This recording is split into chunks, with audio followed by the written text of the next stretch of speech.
everyone. In this video I'm going to be answering your questions. A bunch of questions have been asked, especially with the knitting, the cowl or the infinity scarf, the knitted one. So I thought that I would just make a video answering all of your questions. I'll be answering, the different size needle and yarn that you use. I'll be answering how the knit and purl works, how to change your yarn.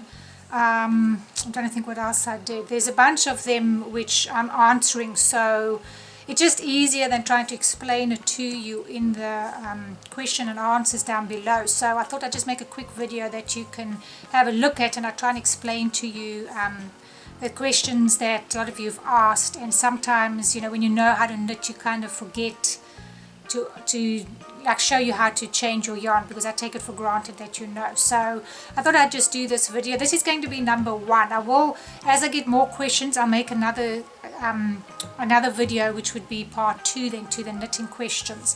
So feel free to ask questions, and then as I get a whole bunch I'll make a video with those. So yeah, let's get started. So the very first question I'm going to answer is your ribbing stitch. Now ribbing is knit 1, purl 1, knit 1, purl 1. You can take it as far as you want to. You can do 2 knit, 2 purl, 2 knit, 2 purl. You can do 3 knit, 3 purl, 3 knit, 3 purl. Or you can do 1 knit, 2 purl, 1 knit, 2 purl. You can make up your own pattern. And this is 1 knit 1. I always start with a knit stitch. Most people are going to start with a knit stitch. So it's going to depend on how many stitches you have as to what you're going to end off. So if you're going to have an even number of stitches on, it'll work out that you can start with a rib and end with a purl stitch. If you don't, if you have an uneven, you're going to start with a knit and end with a knit. The problem that a lot of people have then is, alright, so now I've just done my first row. How the heck do I know what to do on the other side? Well, it's pretty simple. When you're going to the other side, you have to do the opposite stitch to what you did on this side. Alright, so if I ended with a knit 1, I have to start with a purl on this side. And I would do an even number where I can, so I can start with a knit and finish with a purl. But it doesn't matter if you know what the stitch looks like. Now, you do the opposite, so you can see on this side that's a knit stitch, so I know the other one needs to be a purl stitch. Now that's the harder way to look at it. Okay, the easier way is to look at it on the side that you are now starting. You can identify the knit stitch versus the purl stitch. If you look carefully, the purl stitch has got like a little bump on it. That is a purl stitch. So then you have to do a purl stitch on that. Okay, this is a knit stitch. It's got a little V. So you would do the knit stitch on that. So you do need to know both things that I'm telling you here. Let me just undo this, and you need to know what it looks like, what your stitch looks like, and you need to know which one you ended with. So let me try and explain it in a condensed version. This is the side you're busy knitting, and you're going to knit the opposite on the other side. And the reason you need to know that is because when you turn, especially with your first row, it's a little harder to see what you finished with. Look there, that's a knit stitch there, you can see it, but on this side it's a purl stitch. It's got a little bump. Okay, so that's a purl stitch. On this side it's become a knit stitch. But when on the row that you're knitting the same stitch on the row that you're knitting. It's just opposite on the other side. I hope I'm not confusing you. Let me knit this one. So that's a knit stitch. This is a purl stitch. You can see this one. That's a knit stitch. Okay. Now I should have a little bump. There's a little bump. That's a purl stitch. So you might want to just write it down. The row that you're knitting, you do the same stitch. There's a knit, there's a purl. This has got a bump. The purl let's see, purl looks like a little purl. You can remember it like that. Your purl stitch has a little purl. There's a little purl. Your knit stitch, so P for P and P for purl, and your knit stitch is just a little V. It's like a little heart. Okay, so there I see that's a little V, so that's going to be knit. When I see a little bump for a purl, that's going to be a purl. Now I know that this one is a purl because I just finished with a knit. Right, so I've got an even amount of stitches, that's why I've finished with a purl. Now when you turn it around, you'll see you've got the opposite stitch here. So if I look at it from this side, I know I finished with a purl, so the next stitch has to be a knit. I know the other facts when I'm on this side is going to be the same, and I can see that's a knit stitch, there's a V. And I can see there's the purl, because it's a little purl. Turn around, it's got a little bump there. Knit. You can see there's a little purl, so I'm going to purl that. And the little V is a knit. So that's all there is to it. When you're knitting on that same side, purl on the purl, knit on the knit, purl on the purl, knit on the knit. But when you turn it over, you'll see that it's actually the opposite stitch. And that you need to know so that when you turn, you remember to do the opposite stitch if you can't see what it is here. Alright, so that's dealing with your knitting and your purl.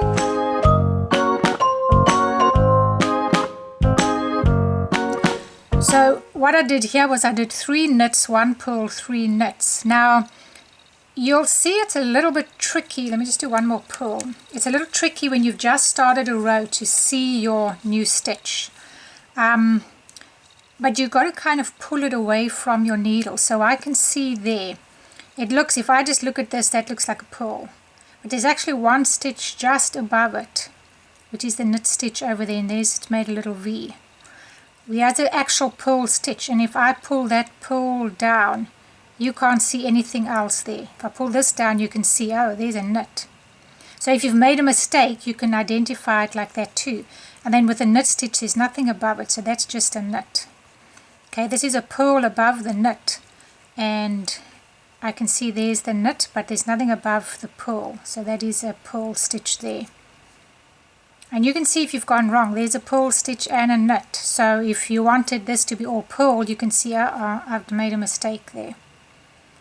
So it's really a matter of you identifying what the stitches look like, and that's going to help you. And obviously when you finish, if you're going with 3 knit and 1 purl, you'll have to be aware of your stitches, how you're ending. But that's just getting it a little bit off topic. But anyway, so that's how you can identify if you've gone wrong or which stitch is which. V for the knit and a purl for the purl. Little bobble over there for the purl. Alright, so that was the knit and purl questions.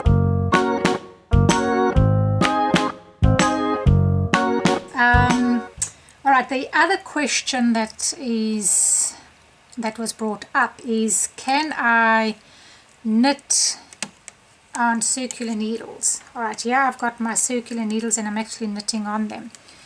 Yes, you can use your circular needles, but you will be using them differently to what you do your straight needles. I mean, not differently to your straight. You'll be using it differently than in the round. You're not going to be knitting in the round. You can use these circular ones to knit straight. Many times when you have a project that's got a lot of stitches on that's not going to fit on here, you can go ahead and use a circular needle because you can get a lot more stitches on it. So yes, you can knit on your circular needles. You would just knit back and forth. So like now I'm over here, I just turn it around and keep knitting on this one. I'm just going to knit, get this row done, and then I'll show you. So it makes it a lot easier if you've got a bunch of stitches that don't fit on your straight needle. You use your circular needle and just knit. And when you get to the end, you turn your work around. Whoops. See, your stitches are loose. You turn your work around and just start knitting. And there you go. You're not working in the round, you're knitting back and forth and that's what so you've got your, say you've just casted your stitches on. That's my stitches. Take this side and just start knitting, and you turn your work around, come back and knit like I showed you. So there's nothing to it, so you can knit on circular needles. Alright, so now the other thing is, when you're knitting, if you start off with 15 stitches, you need to maintain your 15 stitches throughout, unless you are increasing or decreasing. If you are not supposed to be increasing, if you have 10 stitches, you have to maintain that. If you don't, somewhere you've made a mess. So that was another question, and that's pretty common with beginners, is to increase without realizing it.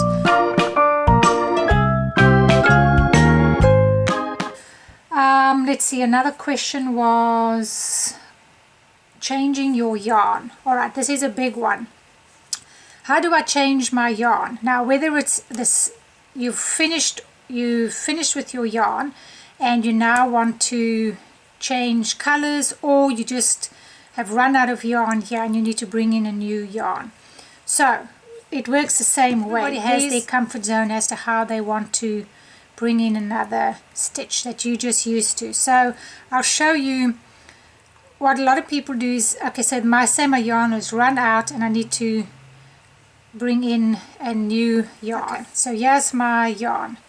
This is the new yarn, the new yarn that I'm bringing in. Make sure that you have a fairly long thread.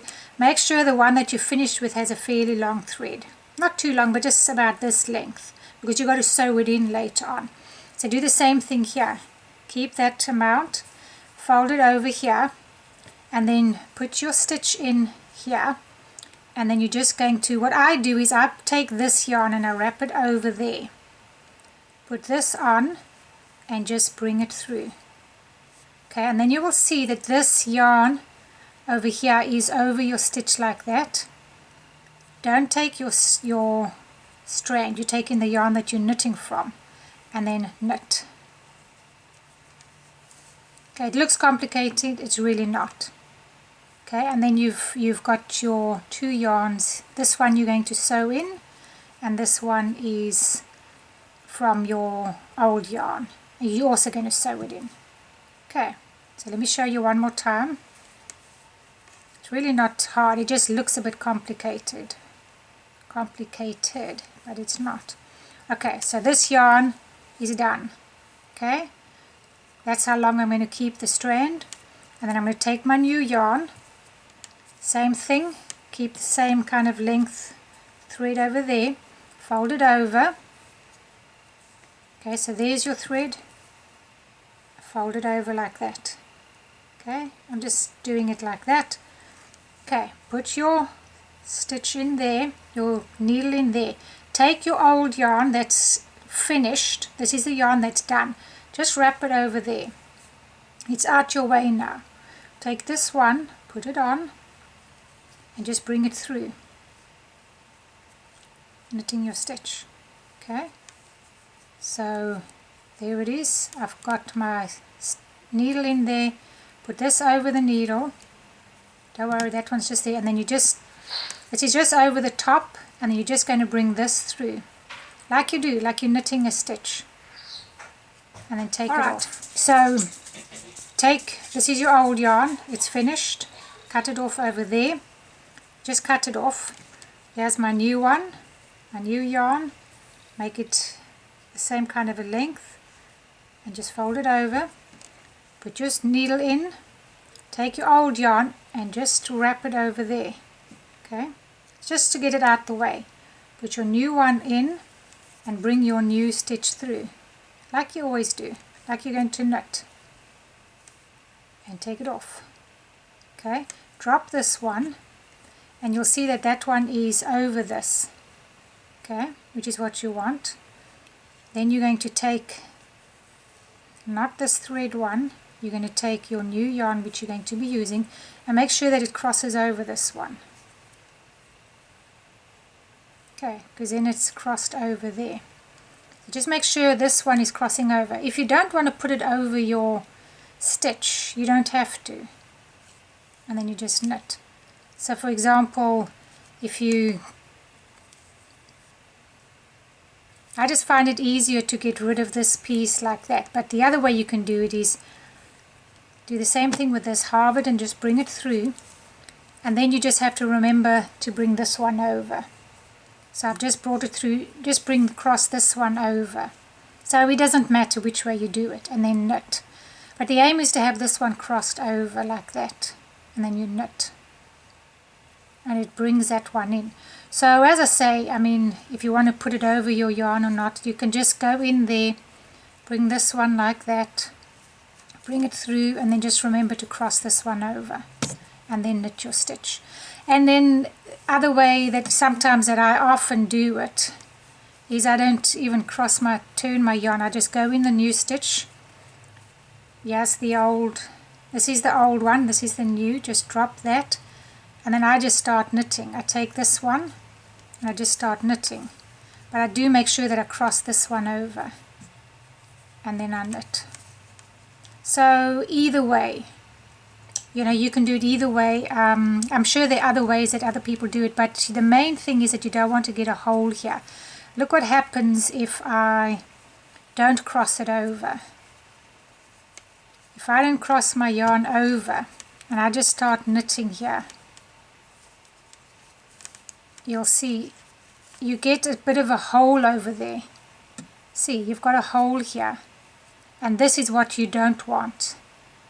It's when you're coming back, it's not going to be huge, but it's still going to be a bit of a hole, which is what you don't want. So your best bet is to take your old yarn and cross it over this yarn, and then to knit, and that just keeps that hole from forming. Alright, if you're not sure what I've done, just rewind and watch it again.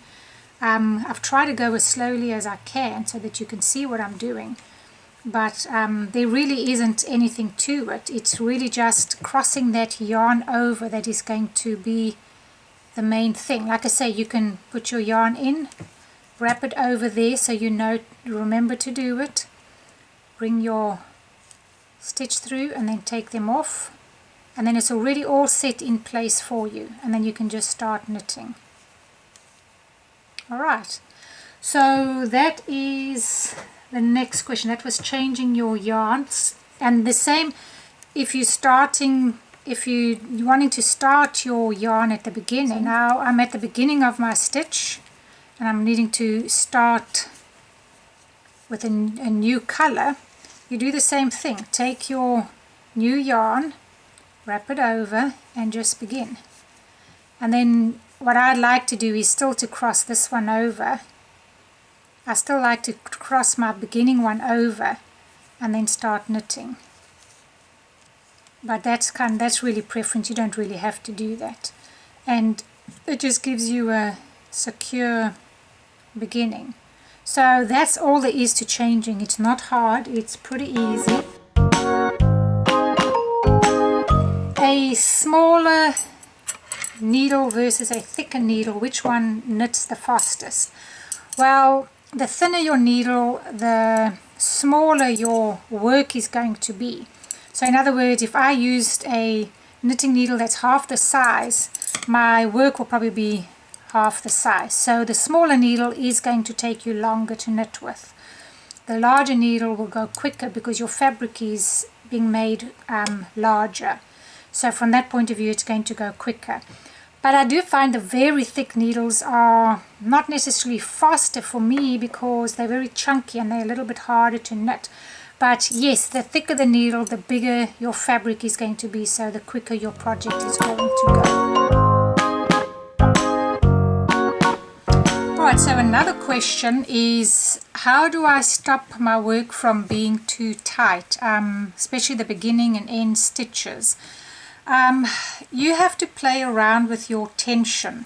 You know, a lot of beginners have a problem here because you're being too tense trying to hold your yarn, hold your needles, holding everything and trying to knit and concentrate on what to do. So that's very understandable as to, you know, that question as to how do you keep it a nice tension, because if you don't have a good tension you will see it. You'll see where you've gone loose and where you've gone tighter. So the aim is to have an even tension.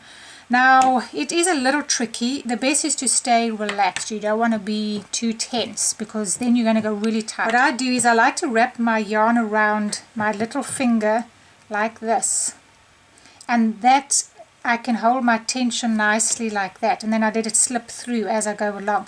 If you're just holding it like this, it slips through easily. With this I control my yarn with my little finger. So you've got to find how to hold your yarn the best way for you. I've always done it this way. As I say, I just take my finger, wrap it around like this, go around, and then I just hold it like this in the back. So I'm holding it literally like this, and then I wrap this around my finger. So I go like this, wrap it around, open my hand, bring it through there, and like this. Okay, wrap it around there, let it come through here, bring this one over like this, and that's how I hold mine. And then I work like this. Now this is, if you're holding this too tight, you're pulling this too tight, you're going to make your first stitch really tight. If you're doing it and you still can't get to make it too loose, open this a little wider like this. Then if you do go tight here, it doesn't matter too much. What I suggest is go to the other extreme. If you're going too tight, go to the other extreme where it's very loose, and then do it again where you're not quite as loose until you get to a happy medium. That's going to be my best advice, because it's simply practice.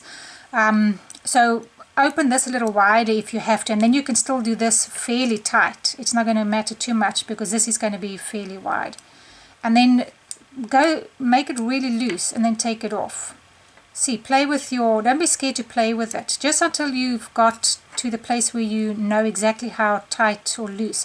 So now same here, I can pull this a little bit, make this extremely loose, and just make it loose like that.